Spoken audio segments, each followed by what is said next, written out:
નમસ્કાર વિદ્યાર્થી મિત્રો, આજે આપણે ચેપ્ટર નંબર 14 ની અંદર 11મા ધોરણમાં સ્થાનાંતર, વેગ અને પ્રવેગ એના સમય સાથેના આલેખ કેવી રીતના બદલાય એ ભણવાનું છે. તો ધારો કે સ્થાનાંતરનું સૂત્ર આપણે શું હતું? x સ્થાનાંતરનું a cos omega t phi હતું. હવે ધારો કે હું પ્રારંભિક કડા શૂન્ય લઈ લઉં, phi બરાબર 0, તો x of t બરાબર મને શું મળશે? a cos ઓમેગા t મળશે. આનું વિકલન કરું તો મને શું મળી જાય? વેગ મળી જાય. તો વિકલન કરું તો -a omega sin omega t થતું હતું. આનું પાછું વિકલન કરું તો મને શું મળી જાય? પ્રવેગ મળી જાય -a omega square cos omega t. હવે આ પ્રવેગ આટલું આપણે ભણી ગયા. તો આ ત્રણેયના જો અલગ અલગ સમય અહીંયા મૂકીશ તો વેગ સ્થાનાંતર વિરુદ્ધ સમય, વેગ વિરુદ્ધ સમય અને પ્રવેગ વિરુદ્ધ સમયના આલેખ આપણે જોઈએ. તો આપણે હવે કન્ડિશન લઈ લીધી, phi બરાબર કેટલું આમાં લઈ લીધું? 0. તો સરળ બની જાય છે સૂત્ર.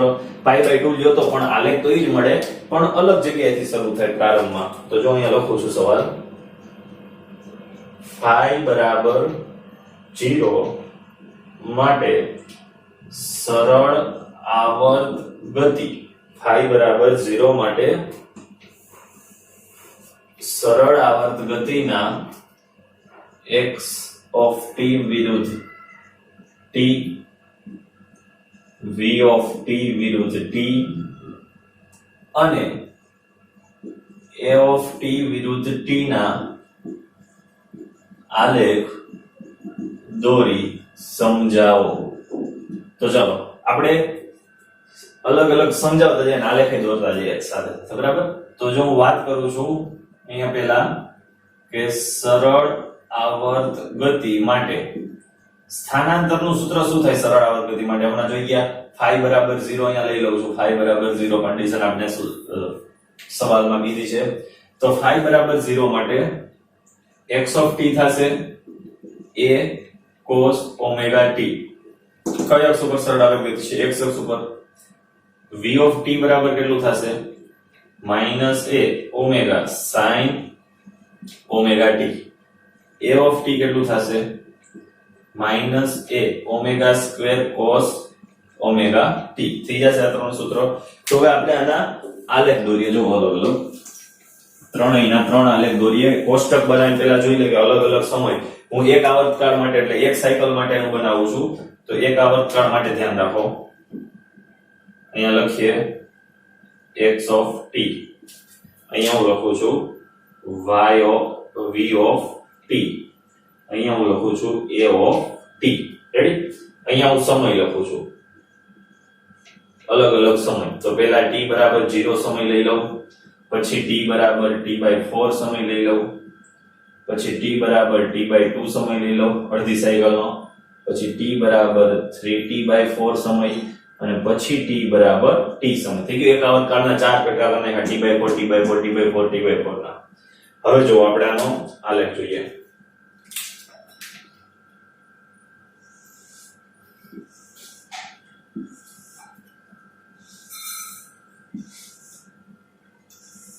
ઓકે, ચલો હવે આના આલેખ જોઈએ આપણે. ત્રણ આલેખ કેવી રીતે બને એ જો. ત્રણેય આલેખમાં ધ્યાન બધાનું હવે કેવી રીતના બનશે. x of t પહેલા તો હું આ સૂત્રમાં t બરાબર 0 સમય પહેલા જો અહીંયા બનાવી દઈએ આપણે.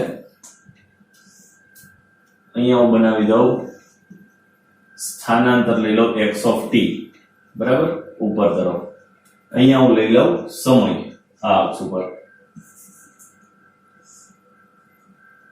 અહીંયા લઈ લઉં 0. તો t બરાબર 0 સમયે સ્થાનાંતર કેટલું હોવું જોઈએ? તો t બરાબર અહીંયા 0 મૂકું તો x of t સૂત્ર છે a cos ઓમેગા t. હવે આમાં હું t બરાબર 0 મૂકું, t બરાબર 0 મૂકું તો x of 0 શું થાય? a cos 0 શું થઈ જાય? અહીંયા t બરાબર 0 મૂકું તો cos 0 1 થઈ જાય. તો a ઉપર હશે t બરાબર 0 એ સ્થાનાંતર કેટલું હશે? a હશે. તો t બરાબર 0 અહીંયા લખી દઉં, સ્થાનાંતર હશે a. તો સ્થાનાંતર એટલે મહત્તમ કંપ વિસ્તાર. તો મહત્તમ કંપ વિસ્તાર, તો t બરાબર 0 સમય કણ અહીંયા છે. જો આના ભાગ પાડી દઈએ આપણે.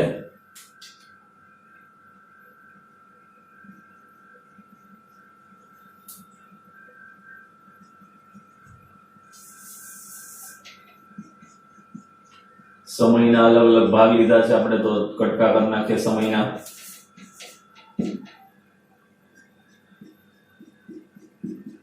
રેડી? 1 2 3 અને 4 ચાર કટકા કર્યા છે આપણે, તો આમાં 4 ભાગ પાડી દીધા. અહીંયા સમય આવશે t/4, અહીંયા t/2, અહીંયા 3t/4, અહીંયા t. પછી આગળ આવશે 1.25t, 1.5t, 1.75, 2t, એવી રીતના.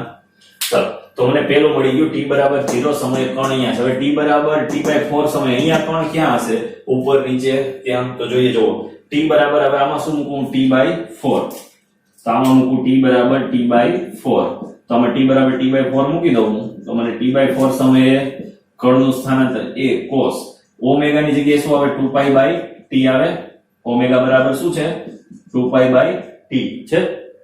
t બરાબર કેટલું લેવાનું છે આપણે? t/4. તો ગુણ્યા t ની જગ્યાએ t/4, આ ઓમેગા ની કિંમત, આ t ની કિંમત. tt કેન્સલ, 2 દુ 4, π/2 cos π/2 કેટલું થાય? cos 90, 0. તો અહીંયા 0 ગુણ્યા એટલે 0. તો tx of t/4 સમયે સ્થાનાંતર કેટલું હશે? 0. તો 0 સ્થાનાંતર એટલે અહીંયા આવી જાય 0. આ સ્થાનાંતર બતાવે છે. તો અહીંયા મેક્સિમમ સ્થાનાંતર તો 0 સમયે, t/4 સમયે સ્થાનાંતર કેટલું આવ્યું? 0. તો t/4 સમયે સ્થાનાંતર મળ્યું મને 0. t/2 સમયે જુઓ, t = t/2 સમયે મૂકીએ. આમાં મૂકો, આ મેઈન સૂત્રમાં આપણે બધી કિંમત મૂકીએ છીએ. x of t/2 A cos omega એટલે 2π/t અને t = t/2, t cancel, 2 cancel, તો શું આવશે? a cos π. π એટલે શું થાય? આ રીતના જુઓ, અહીંયા cos શું હોય? 1 હોય, અહીંયા 0 હોય, અહીંયા -1 હોય, અહીંયા 0 હોય. તો અહીંયા કેટલી કિંમત આવે? રેડિયનમાં અહીંયા 0, 2π, 4π હોય. અહીંયા કેટલી હોય? અહીંયા π/2 હોય, અહીંયા પાઈ હોય. તો પાઈ એટલે કેટલું થાય? -1. તો અહીંયા પાઈ આવે તો cos π -1, તો માઈનસ એ આવશે. તો t/2 સમયે સ્થાનાંતર માઈનસ એ, તો t/2 સમય અહીંયા હું માઈનસ એ લઈ લઉં, તો સ્થાનાંતર અહીંયા આવશે માઈનસ એ ઉપર. રેડી? તો t/2 સમયે સ્થાનાંતર મળ્યું મને -a. પડે છે ખબર? આ અલગ અલગ કિંમત આપણે x of t ના સૂત્રમાં મૂકીએ તો મને x of t સ્થાનાંતર અલગ અલગ સમય ક્યાં હશે ઈ મળતું જશે.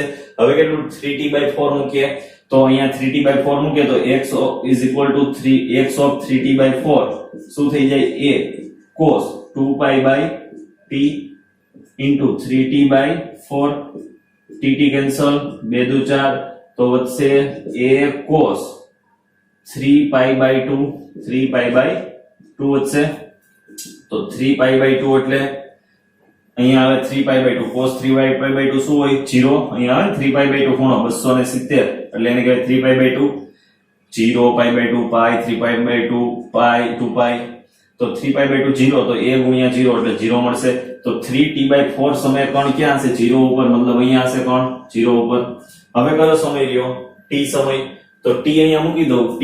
તો જો શું આવશે? a cos 2π/t into t, tt cancel, તો cos 2π, cos 2π x કિંમત શું હોય? cos ની 0. તો સોરી, cos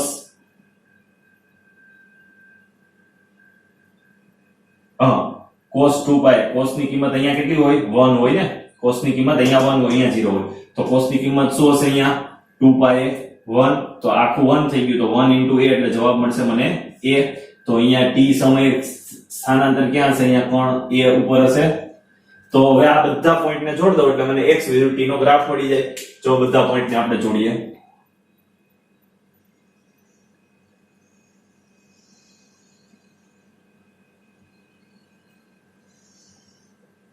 બને આવો ગ્રાફ. રેડી? તો આપણે જોઈ ગયા હતા આગળ કે જો મહત્તમ થી શરૂ થાય તો કડા તફાવત 0 હોય, તો મહત્તમ થી શરૂ થાય છે કડા તફાવત 0 લીધો છે. ઓકે, ચલો હવે સેમ આવો જ ગ્રાફ આપણે વેગ વિરુદ્ધ સમયનો અને પ્રવેગ વિરુદ્ધ સમયનો બનાવવાનો છે. વેગ વિરુદ્ધ સમય અને પ્રવેગ વિરુદ્ધ સમય, સેમ આવો જ ગ્રાફ અલગ અલગ સમયે. તો જો આપણે બનાવી નાખીએ. પણ પહેલા તો આને જ આપણે આગળ લંબાવી દઈએ થોડું. આ વેગ સ્થાનાંતર વિરુદ્ધ સમયનો અહીંયા રાખીએ, નવો બનાવી દઈએ.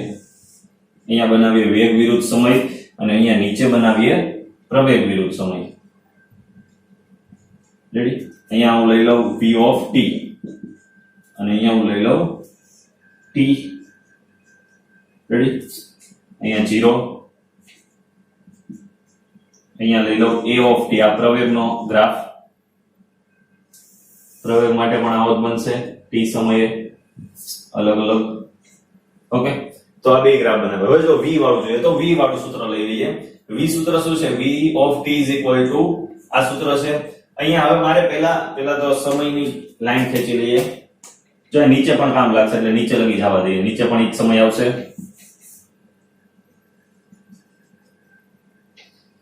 બરાબર,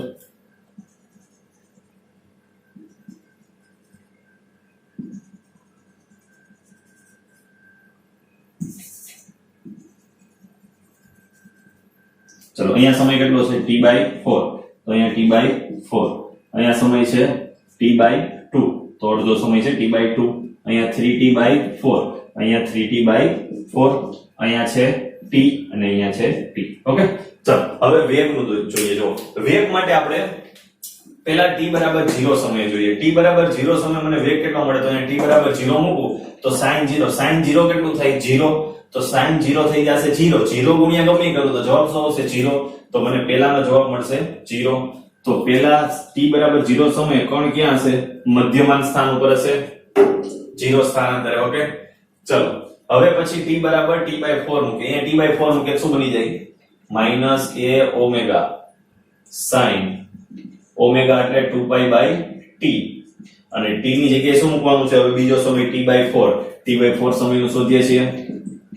t કેન્સલ, 2 દુ 4, sin π/2 એટલે 1. તો 1 મૂકી દો, આ પદ 1 થઈ જાય તો -a ઓમેગા વધે.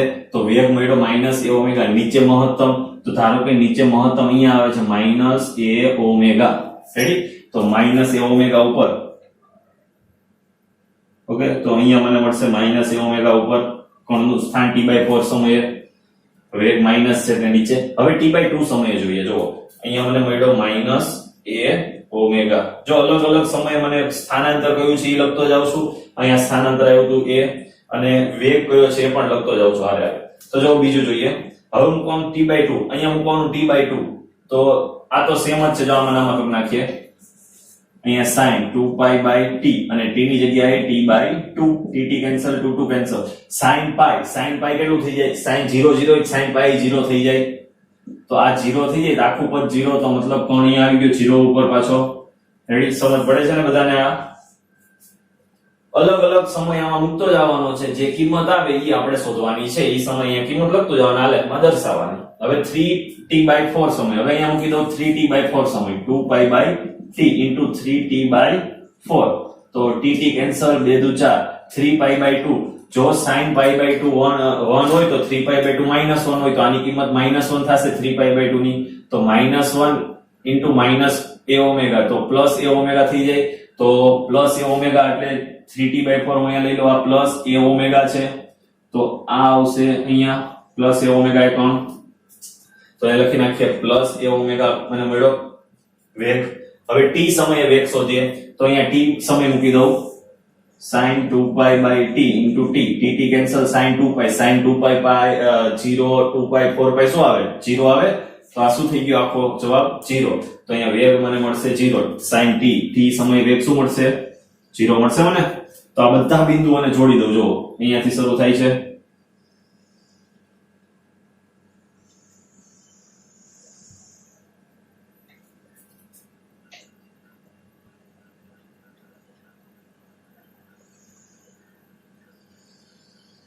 થાય એવી રીતના. તો જો તો આ મહત્તમ થી શરૂ થાય છે, આ 0 થી શરૂ થાય છે. phi બરાબર 0 કડા તફાવત હોય તો સરળ આવર્ત ગતિનું સ્થાનાંતર x અક્ષ ઉપર મહત્તમ હોય તો ત્યારે એનો વેગ શું હોય? 0 હોય. એટલે આપણે જોઈ ગયા હતા. જો સરળ આવર્ત ગતિ આ રીતના કોણ કરતો, અહીંયા +a, અહીંયા 0 અને અહીંયા -a. તો કોણ ક્યાં છે? શરૂઆતમાં 0 સમય +a ઉપર. કોણ અહીંયા હોય? કોણ ક્યાં હોય? +a ઉપર. તો અહીંયા એનો વેગ શું હોય? 0 હોય. તો +a ઉપર કોણ હોય? તો વેગ 0 મળ્યો.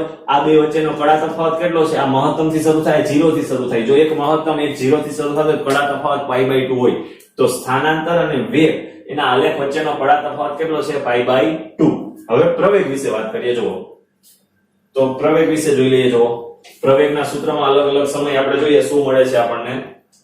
તો આ સૂત્રમાં t બરાબર 0 મૂકું તો cos 0 શું થઈ જાય? 1. તો -a ઓમેગા સ્ક્વેર મળશે મને. -a omega square. તો અહીંયા માઈનસ a ઓમેગા સ્ક્વેર અહીંયા નીચે આવશે માઈનસ એટલે a ઓમેગા સ્ક્વેર અને આ માઈનસ અહીંયા ઉપર આવશે plus a omega square. Ready? તો t બરાબર 0 સમય કોણ અહીંયા છે માઈનસ a ઓમેગા સ્ક્વેર ઉપર. હવે t/4 સમય અહીંયા t/4 હું મૂકી દઉં તો શું મને મળશે minus a omega square cos omega ની જગ્યાએ મૂકવાનું 2π/t. રેડી? ખબર પડે છે ને બધાને દેખાય છે? ઓકે ચાલો તો t/4 સમયનું આપણે જોઈએ. t/4 સમયે અહીંયા હું મૂકી દઉં t/4 ઓમેગા 2π/t અને t ની જગ્યાએ t/4 t cancel 2 t π/2 cos π/2 0. તો આખું પદ કેવું થઈ જાય 0. તો અહીંયા 0 ઉપર હશે t/4 સમય કોણ નો પ્રવેગ. પછી અહીંયા 0 મને મળ્યો. હવે t/2 સમય શોધીએ તો અહીંયા મારે ખાલી મૂકી દેવાનું t/2. રેડી? તો 2 કેન્સલ t કેન્સલ તો cos π -1 હોય -1 આની કિંમત -1 થશે. તો -1 ગુણ્યા -a ઓમેગા સ્ક્વેર છે તો minus minus plus a omega square થશે. તો હવે મને મળ્યું પ્લસ a ઓમેગા સ્ક્વેર. કેટલું મળ્યું મને t/2 સમય પ્લસ a ઓમેગા સ્ક્વેર. અહીંયા પણ પહોંચી ગયો. રેડી? દેખાય છે બધાને? ઓકે ચાલો તો હવે થાય છે a ઓમેગા સ્ક્વેર. હવે હું મૂકી દઉં 3t/4 t ની જગ્યાએ મૂકી દઉં 3t/4. જો ધ્યાન રાખો t ની જગ્યાએ હવે હું મૂકી દઉં 3t/4 2π/t omega 3t/4 2t. તો વધ્યું કેટલું 3π/2 cos 3π/2 cos π/2 0 હોય તો cos 3π/2 શું હોય 0 જ હોય. તો 0 ગુણ્યા ગમે કરો જવાબ આવશે 0. તો આનો જવાબ મળશે મને 0. પણ અહીંયા ક્યાં હશે 0 ઉપર હશે. હવે જો આની જગ્યાએ હવે કેટલું મૂકવાનું t. તો 2π/t * t કેન્સલ તો cos 2π શું થાય 1. તો 1 * -a ઓમેગા સ્ક્વેર એટલે -a ઓમેગા સ્ક્વેર જ આવશે જવાબ. તો અહીંયા જવાબ આવશે મને -a ઓમેગા સ્ક્વેર ઉપર. રેડી? તો હવે આ બધા પોઈન્ટ ને હું જોડી દઉં. જો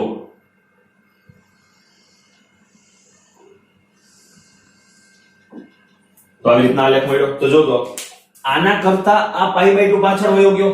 આના કરતા આ π/2 પાછળ છે અને આ અહીંયા હતો તો આ જો અહીંના કરતા નીચે વયો ગયો. તો આના કરતા હજી π/2 પાછળ થઈ ગયો. તો આના કરતા આ કેટલો પાછળ થયો હશે π પાછળ થઈ જાય. આ π/2 આના કરતા આ π/2 તો આના કરતા કેટલો થઈ જાય π. રેડી? તો હવે જો આપણે એક પોઈન્ટ લખી નાખીએ અહીંયા છેલ્લો કે સ્થાનાંતરનો ગ્રાફ છે એ આપણે કેટલાથી કેટલાની વચ્ચે મળે છે a થી -a. વેગ વિરુદ્ધ સમયનો a ઓમેગા થી -a ઓમેગા ની વચ્ચે છે અને પ્રવેગનો -a ઓમેગા સ્ક્વેર થી +a ઓમેગા સ્ક્વેર ની વચ્ચે છે. સરળ આવર્ત ગતિ કરતા કણનો x ઓફ t વિરુદ્ધ t નો ગ્રાફ અથવા આલેખ a થી -a v ઓફ t વિરુદ્ધ t નો આલેખ ક્યાં છે a ઓમેગા થી -a ઓમેગા અને a ઓફ t વિરુદ્ધ t નો આલેખ ક્યાંથી ક્યાંની વચ્ચે મળે છે a ઓમેગા સ્ક્વેર થી -a ઓમેગા સ્ક્વેર ની વચ્ચે છે. જો 3 3 માં દેખાય છે બધાને ક્લિયર કયું કોની વચ્ચે છે તે. પહેલું છે a થી -a ઓમેગા થી -a ઓમેગા અને a ઓમેગા સ્ક્વેર થી -a ઓમેગા સ્ક્વેર ની વચ્ચે બદલાય છે. રાઈટ? કોણ છે ઈ સરળ આવર્ત ગતિ કરે તો કણનું સ્થાનાંતર વેગ અને પ્રવેગ આની વચ્ચે બદલાય. ઓકે? હવે હું વાત કરતો હું આ બે વચ્ચેનો કડા તફાવત. તો સરળ આવર્ત ગતિ કરતા કોણ માટે સ્થાનાંતર અને વેગ વચ્ચેનો કડાનો તફાવત કેટલો છે π/2. આ મહત્તમ થી શરૂ થાય તો આ 0 થી શરૂ થાય તો મહત્તમ અને 0 વચ્ચે π/2 નો કડા તફાવત હોય. રેડી? તો આ 0 થી શરૂ થાય છે આ નીચે મહત્તમ છે તો આ બે વચ્ચે π/2. તો આ બે વચ્ચે કેટલાનો કડા તફાવત થયો π/2 + π/2. આખો π નો કડા તફાવત છે તો લખું આ π/2 અને આખા શબ્દમાં તમે લખવાનું સ્થાનાંતર અને પ્રવેગ વચ્ચેનો કડા તફાવત π છે. સરળ આવર્ત ગતિ કરતા કણ માટે અહીંયા આપણે જોયું તો લખવાનું સ્થાનાંતર અને વેગ વચ્ચેનો કડા તફાવત π/2 અને સ્થાનાંતર અને પ્રવેગ વચ્ચેનો કડા તફાવત પાઈ છે. જો હું વેગ અને પ્રવેગ વચ્ચેનો કહું તો કેટલો છે વેગ અને પ્રવેગ વચ્ચે π/2. રેડી? તો આ હતો આપણો સ્થાનાંતર વિરુદ્ધ સમય, વેગ વિરુદ્ધ સમય અને પ્રવેગ વિરુદ્ધ સમયના આલેખનો આખો સવાલ કે કેવી રીતના આલેખ બને. આ કોષ્ટક છે, કોષ્ટકમાં આમાં આપણે અલગ અલગ કિંમત મૂકી, આ નથી લખવાનું. આમાં આપણે અલગ અલગ t ની કિંમત મૂકી, 0, t/4, t/2, 3t/4 અને t. તો મને અલગ અલગ સ્થાનાંતર મળ્યું, અલગ અલગ આમાં મૂક્યું તો વેગ મળ્યો, અને આ સૂત્રમાંથી અલગ અલગ પ્રવેગ મળ્યો, અને આને મેં આલેખ ઉપર દર્શાવી દીધા તો મને કડા તફાવત વિશે માહિતી મળી. તો આ હતો આજનો લેક્ચર. આગળના ટોપિક, નવા લેક્ચરમાં નવા ટોપિક સાથે ફરીથી મળીશું. ત્યાં સુધી તૈયારી કરતા રહો. All the best.